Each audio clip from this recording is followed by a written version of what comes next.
Tatakot ng pumalaot ang mga mangingisda sa bahagi ng karagatang Pangasinan kung saan nasawi ang tatlo nilang kasamahan dahil sa umanay aksidenteng pagbangga ng foreign oil tanker na MT Pacific Ana sa kanilang bangka. Yan ang inamin ng mga mangingisdang nakaligtas mula sa nasabing insidente sa dagat noong October 2 sa pagtalakay ng Senate Special Committee on Philippine Maritime and Admiralty Zone sa naganap na insidente. Tinanong ni Senador Francis Tolentino kung handa na ba silang mangisda uli sa parehong lugar. Ngunit ayon po kay Michael Ann, isa sa mangingisdang nakaligtas, ang aksidente ay nagdulot talaga ng takot sa kanila. Pagkatapos nitong pangyayaring ito, kayo ba ay handa pang pumalaot uli at mangisda doon sa naturang lugar? Hindi ko pa po masabi po sa ngayon. Parang nagkaroon po kami ng mga phobia. Takot po.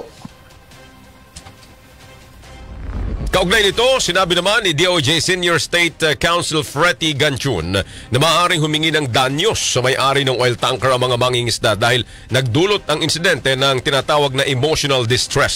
Yes, Mr. Chair. In addition to the loss of income, we also have actual damage because the ship is a total wreck, total damage. And of course, I took note that Mr.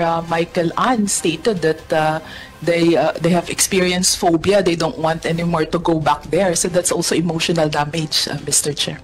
Si DOJ Senior State Counsel Freddy Ganchun.